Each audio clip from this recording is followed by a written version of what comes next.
You want to build... what? Are you sure about this? An underground Viking hall, huh? He said, scratching his beard. Never done one of those before. Usually it's just basements, additions, that sort of thing. This is a bit different, I admitted. Different is good, Mike said with a grin. Different is interesting. And frankly, after 20 years of building cookie-cutter houses, I'm ready for something interesting. They'd ask questions like, so this fire pit, it's really going to be underground? And are we going to need, like, special Viking helmets for this job? I assured them that Viking helmets were optional, though I secretly ordered a few online, just in case. There was nothing quite like a crisp autumn evening gathered around my backyard fire pit. The crackling flames, the scent of wood smoke, the laughter of friends. It was the perfect antidote to the stresses of modern life. We'd tell stories, roast marshmallows, share a few drinks, and generally enjoy the simple pleasure of being together under the stars. The fire pit itself wasn't anything fancy, just a simple metal ring surrounded by a circle of stones, but it was the heart of my backyard, a gathering place, a source of warmth and light. There's something primal about a fire, I thought, watching the flames dance and flicker. Something that connects you to your ancestors, to a simpler time.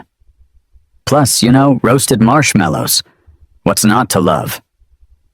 The kids would poke at the embers with sticks, their faces illuminated by the firelight, their eyes wide with wonder. My wife would lean against me, a contented sigh escaping her lips. It was pure, unadulterated bliss. But in the perfectly manicured world of Sunridge Estates, even a simple fire pit could become a battleground. I just didn't know how soon the battle would begin. The knock on the door was sharp, insistent, and utterly lacking in warmth. It was the knock of a man who enjoyed enforcing rules, a man who thrived on wielding power, a man who probably color-coded his socks. It was the knock of Douglas Abernathy III. Douglas Abernathy III. The third was crucial, he'd insist, as if anyone would confuse him with some other Douglas Abernathy. He was a man who peaked in middle management, a walking, talking embodiment of every negative stereotype about HOA presidents. He had the permanent sneer of a man who'd just stepped in something unpleasant, and a voice that could make a tax auditor sound charming. He stood on my porch, ramrod straight, his neatly trimmed mustache twitching with disapproval. "Mr. Henderson," he began, his voice a dry, nasal drone. "I'm afraid I must address a matter of grave concern regarding your outdoor combustion unit." He said outdoor combustion unit, as if it were a highly contagious disease. "It's a fire pit, Douglas," I replied, trying to keep my voice neutral. "Indeed," he said, his lips pursing. "And it has come to the attention of the Homeowners Association that said unit is in direct violation of multiple community guidelines.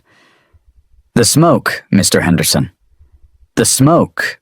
It's disruptive, it's unpleasant. And frankly, it's simply not in keeping with the aesthetic of Sunridge Estates." He gestured vaguely towards my backyard, his expression conveying a mixture of disgust and righteous indignation. The battle, it seemed, had already begun. The HOA meeting was a masterclass in suburban tyranny.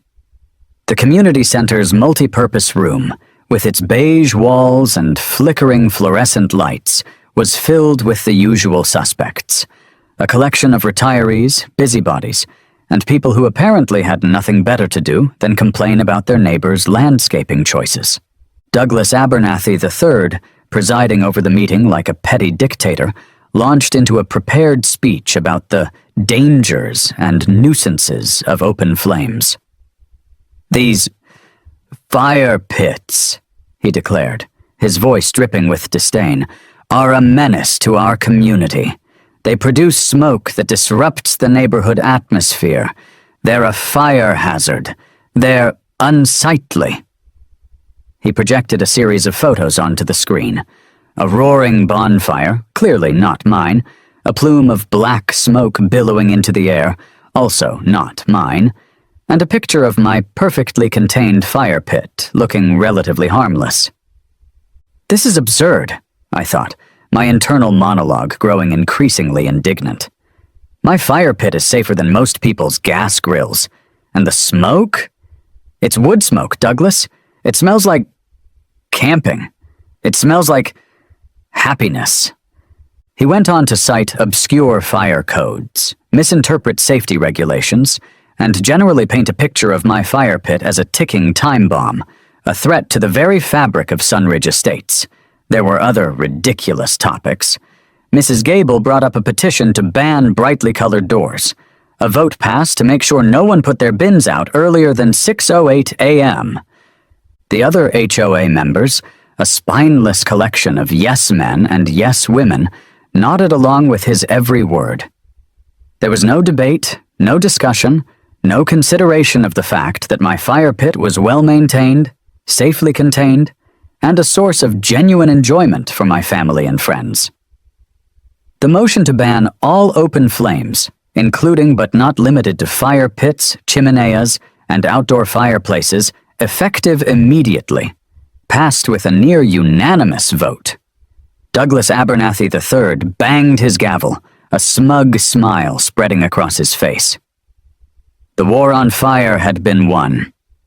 I received the official notice a few days later, a formal, legal-sounding document informing me that I had 30 days to remove my fire pit or face escalating fines and potential legal action. I crumpled the paper in my fist, my initial reaction a mixture of fury and despair. I considered fighting back. I could hire a lawyer, challenge the HOA's decision, and engage in a protracted legal battle.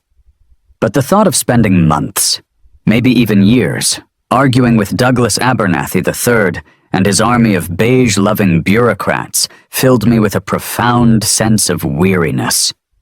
Fighting Douglas Abernathy III and his army of beige-loving bureaucrats was like trying to reason with a swarm of wasps. You might swat a few, but you're mostly just going to get stung, I thought, pacing around my backyard, staring at the now forbidden fire pit. Then, it hit me. A spark of an idea, audacious, unconventional, and wonderfully subversive. If they wanted to ban fire above ground, then I'd take it underground. I started researching Viking longhouses, Norse mythology, underground structures, feasting halls. My search history quickly filled with images of roaring fires, massive wooden beams, and fur-lined benches. I envisioned a hidden space, a secret sanctuary, a place where I could gather with my friends, enjoy a roaring fire, and thumb my nose at the HOA's ridiculous rules. Douglas Abernathy III, you want a war on fire? You've got one. Prepare to be Vikinged, I declared internally. A plan, as bold as it was subterranean, beginning to take shape in my mind. The fire pit might be gone, but the spirit of the fire would live on, underground. My initial spark of an idea quickly ignited into a full-blown obsession. I immersed myself in the world of Vikings, researching their history, their culture, and, most importantly, their architecture. I devoured books on Norse mythology, watched documentaries about Viking longhouses, and spent hours online, scrolling through images of reconstructed halls and archaeological digs. My search history became a fascinating and slightly alarming mix of Viking hall construction techniques, authentic Norse carvings, mead recipes, and how to build a hidden underground room. I discovered that there was a surprisingly large and passionate online community dedicated to recreating Viking-era structures with detailed plans, tutorials, and even forums where people debated the merits of different types of wood and the proper way to construct a smoke vent.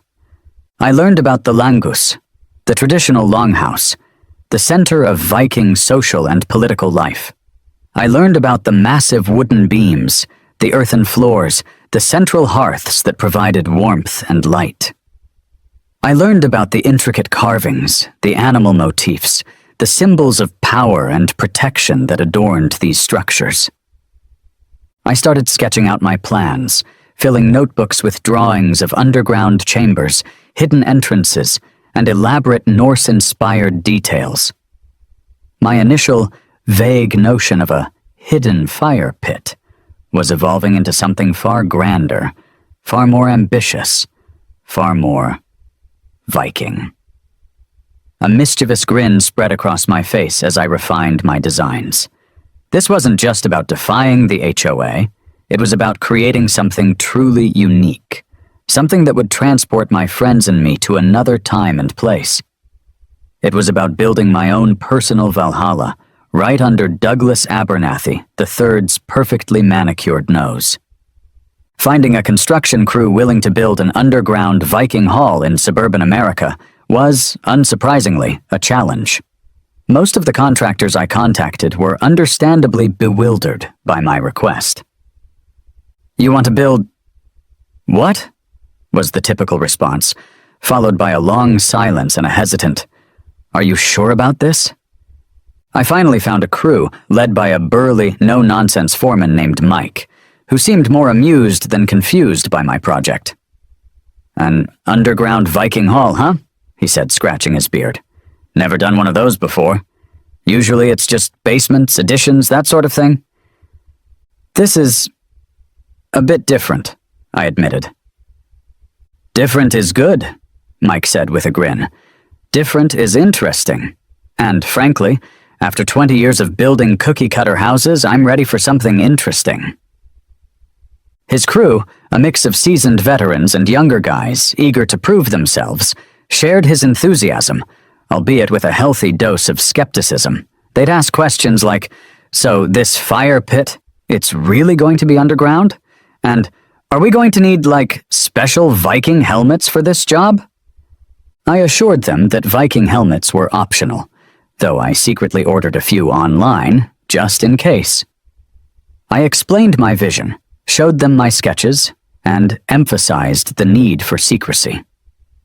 They looked at me, looked at each other, and then burst out laughing. But they were in. They were intrigued.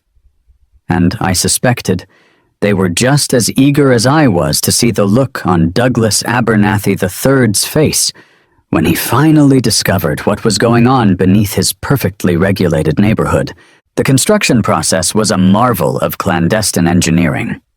We started with the basement expansion, a perfectly legitimate project, on paper at least. The excavation began, a giant hole appearing in my backyard, much to the consternation of my neighbors. Giant trucks arrived, delivering loads of lumber, stone, and other materials. The noise was considerable, but we kept it within the allowable hours, adhering strictly to the city's noise ordinances, a small act of compliance that I found deeply satisfying. The key, of course, was the hidden entrance. We constructed a sturdy, reinforced wooden frame for the underground hall, carefully concealing the access point beneath a seemingly ordinary garden shed. The shed itself was on wheels, allowing it to be rolled away, revealing a set of stairs leading down into the darkness. It was a delicate balancing act, maintaining the appearance of a normal, if slightly disruptive construction project, while secretly creating a hidden Viking world beneath the surface. We worked quickly, efficiently, and with a shared sense of mischievous purpose. The neighbors, understandably, were curious. They'd stop by, asking questions, peering into the excavation pit, trying to figure out what was going on. I'd offer vague explanations, talking about expanding the basement, adding a recreation room, or creating a wine cellar, which technically wasn't entirely untrue. Douglas Abernathy III, of course, was the most suspicious. He'd patrol the perimeter of my property, his eyes narrowed, his clipboard clutched tightly in his hand, searching for any sign of violation, any evidence of my nefarious plot.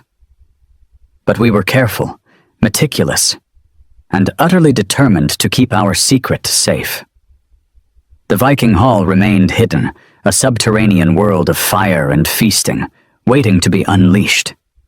With the structure complete, it was time to furnish my underground Valhalla. This was where the real fun began. I scoured antique shops, online auctions, and even a few Renaissance fairs, searching for the perfect Viking-themed decor. I found a massive handcrafted wooden table, long enough to seat a dozen warriors, or, my friends and family. I acquired a set of fur-lined benches, surprisingly comfortable and surprisingly expensive. I commissioned a local artist to create Norse-inspired carvings for the wooden support beams, depicting scenes of dragons, long ships, and mythical battles. I hung a giant replica Viking shield on the wall, a symbol of strength and defiance. I installed torch sconces fitted with flickering LED lights to create a warm, inviting glow. And of course, there was the fire pit, a massive stone-lined hearth positioned in the center of the hall, complete with a state-of-the-art ventilation system that would, hopefully, prevent us all from suffocating from smoke inhalation. Finding authentic Viking artifacts proved challenging. I settled for a mix of high-quality replicas and inspired-by pieces. My drinking horns were plastic, not actual animal horns, and my Viking swords were definitely not battle-ready. But the overall effect was impressive. It was ridiculous. It was over the top. It was perfect. And it was all completely hidden from the prying eyes of Douglas Abernathy III, I thought, surveying my completed creation. It was a subterranean sanctuary, a hidden world of fire and feasting, a testament to the power of imagination and the enduring appeal of Viking culture. It was ready. The construction of my underground Viking Hall, while conducted with as much secrecy as possible, was not entirely without its visible signs. Large trucks, laden with lumber, stone, and other mysterious materials, began arriving at my house with alarming regularity. It was like watching a medieval castle being assembled, piece by piece, in the middle of suburbia. And, of course, Douglas Abernathy III noticed. He'd always been a watchful presence in the neighborhood, a self-appointed guardian of order and conformity, but now his vigilance reached new heights. He'd patrol the street, his eyes narrowed, his clipboard clutched tightly in his hand, taking notes on every delivery, every vehicle, every perceived deviation from the norm. He'd stop the delivery drivers, peppering them with questions. "What's all this for?" he'd demand. "What's Henderson building back there?" The drivers, sworn to secrecy, and slightly intimidated by my increasingly unhinged enthusiasm for the project, would offer vague, non-committal answers. "Just some home improvements," they'd say. "Landscaping stuff." I, meanwhile, maintained an innocent facade. I'd wave cheerfully to Douglas whenever I saw him, offering a friendly "Morning, Douglas. Lovely day, isn't it?"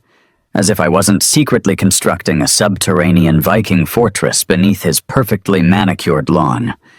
I'd even go out of my way to engage him in small talk about the weather, the local sports teams, anything to distract him from the massive construction project unfolding just a few feet away.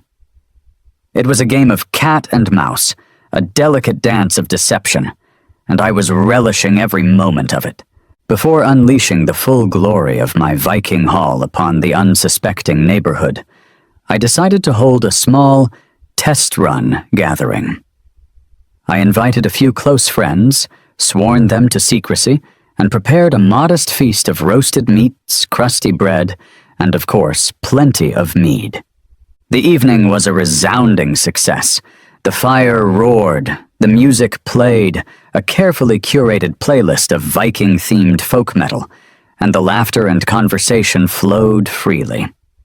It was a magical, surreal experience, like stepping back in time to a world of warriors, legends, and epic feasts. But even underground, we weren't entirely immune to the prying ears of Douglas Abernathy III. The sounds of our revelry, muffled but still audible, reached the surface. The rhythmic beat of the music, The occasional roar of laughter, the clinking of drinking horns. It was enough to arouse Douglas's suspicion. He emerged from his house, a flashlight in hand, his face a mask of indignant curiosity. He prowled around my yard, his beam of light cutting through the darkness, searching for the source of the mysterious sounds. He peered into windows, he listened at walls, he even tried, unsuccessfully, to peer into the ventilation shaft of the seemingly innocent garden shed. He couldn't find us. The Viking Hall, by design, was completely hidden, its entrance concealed, its existence a secret known only to a select few. But the sounds, the tantalizing whispers of merriment drove him to the brink of madness. He knew something was going on, something unapproved, something fun, and it was driving him crazy. He circled and muttered, shining that flashlight around. The next morning, Douglas was waiting for me. He stood on my porch, his arms crossed, his face a thundercloud of righteous indignation. "Mr. Henderson," he began, his voice tight with barely suppressed rage, "I know you're up to something. I heard it last night. The noise, the music. What have you done with the fire pit?" I feigned innocence. "The fire pit, Douglas?" I said with a carefully crafted expression of confusion. "I removed it, of course, as per your instructions. Weeks ago." "Then what's all that noise?" he demanded, his voice rising. "And the smell of wood smoke and those deliveries. What are you building back there, Henderson? A bomb shelter?" I smiled, a slow, deliberate smile that I knew would infuriate him. "Just a basement remodel, Douglas," I said, my voice calm and measured.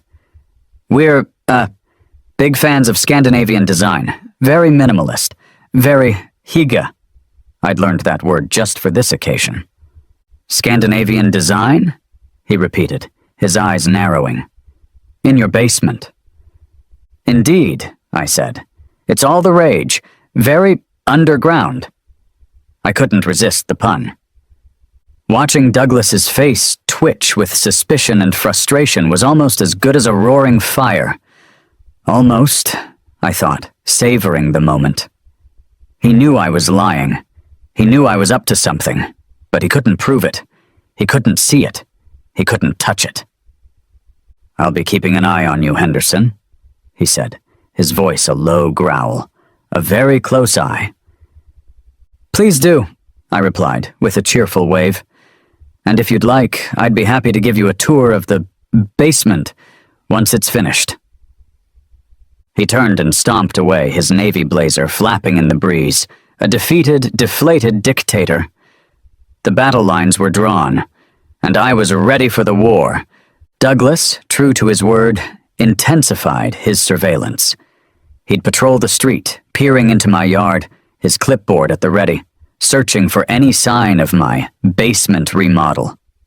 He'd even started taking pictures, documenting every delivery, every pile of dirt, every perceived violation of HOA regulations, but he couldn't find anything. The entrance to the Viking Hall was, as planned, completely hidden. The seemingly ordinary garden shed, positioned strategically over the access point, was the key. It was a sturdy structure, built on a reinforced concrete foundation with a locking door and no visible windows. To the casual observer, it was just a shed, a place to store tools and gardening supplies.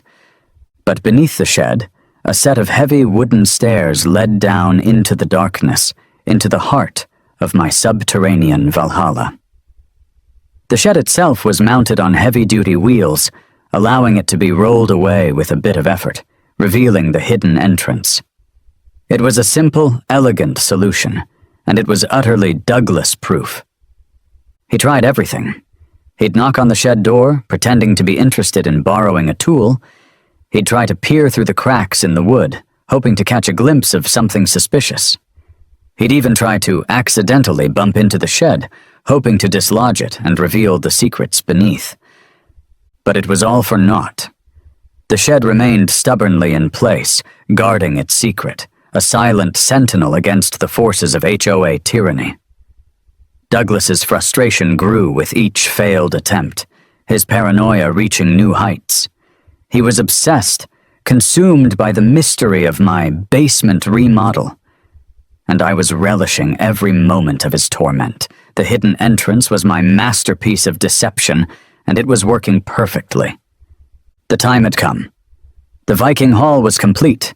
The fire pit was roaring, and my friends and allies were assembled for the grand unveiling. I'd sent out invitations, carefully worded to avoid arousing suspicion, inviting them to a special themed gathering at my house.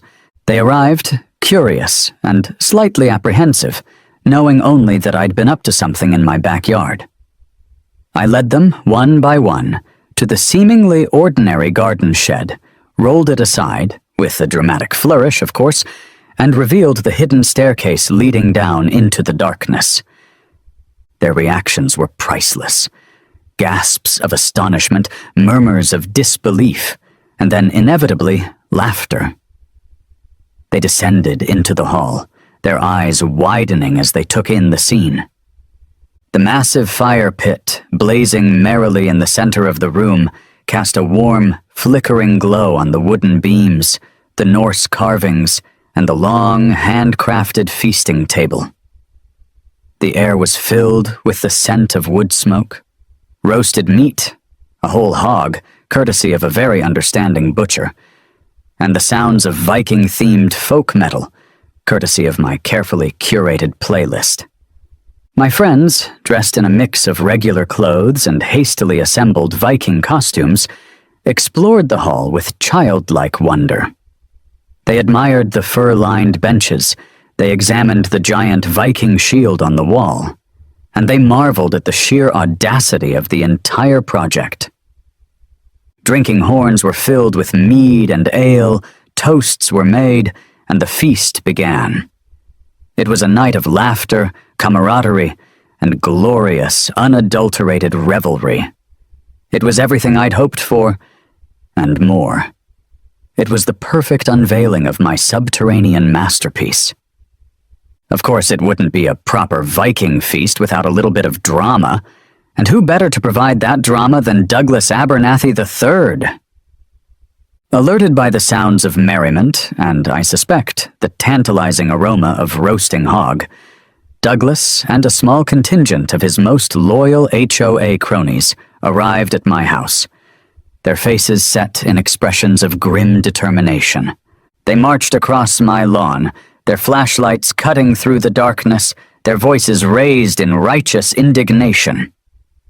"We know you're up to something, Henderson," Douglas bellowed. "We can hear the noise. We demand to be let in."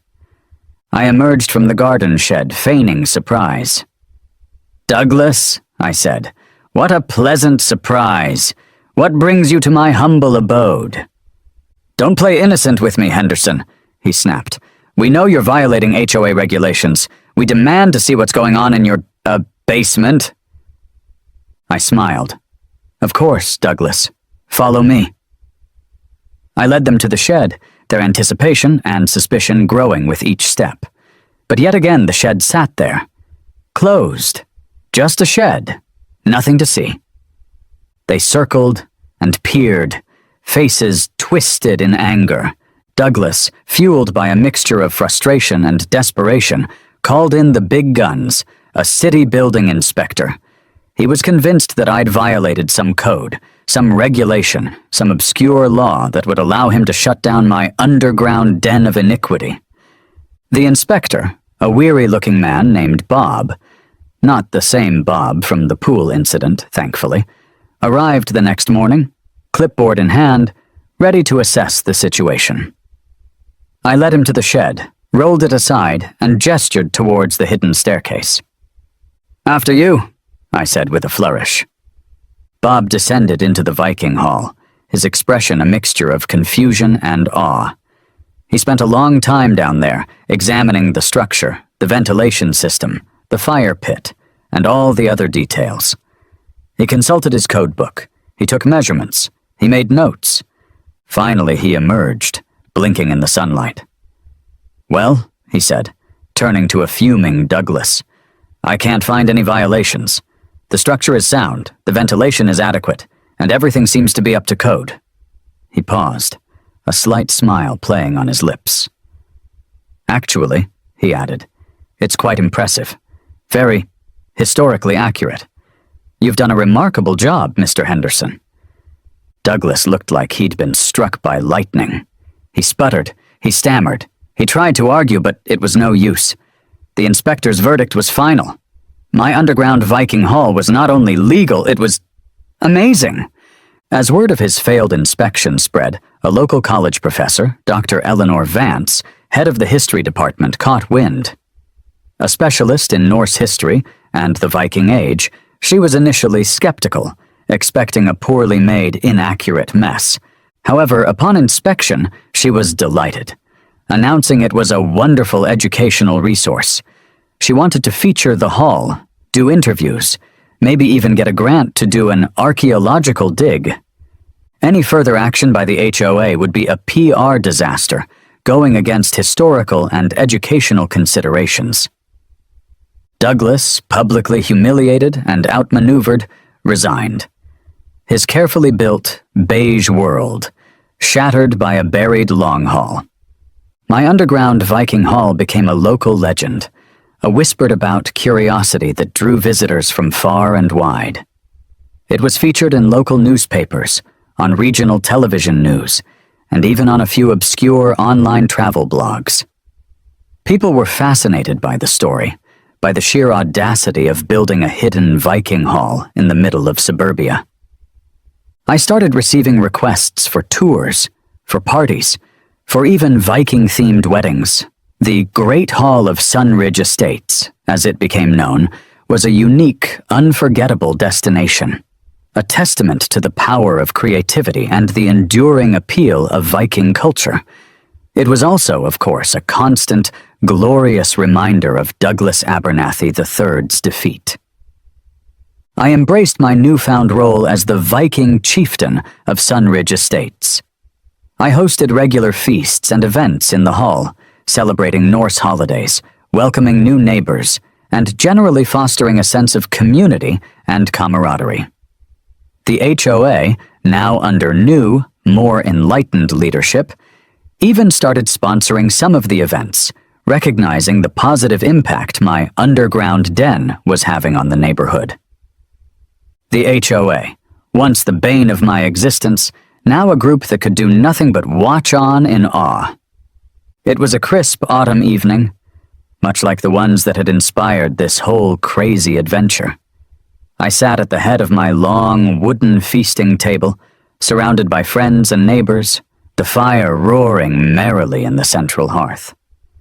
The air was filled with laughter, the clinking of drinking horns, and the sounds of Viking folk music. I raised my horn, filled with homemade mead, in a toast. Who knew that a fire pit ban and a burning desire for revenge could lead to all this? I guess sometimes you just gotta build an underground Viking hall to find your peace, I thought, a smile playing on my lips. "To the great hall of Sunridge Estates," I declared, my voice echoing through the underground chamber. "May its fires burn bright, its mead flow freely, and its existence forever torment Douglas Abernathy III." The assembled guests roared their approval, raising their horns in a chorus of "Skál!"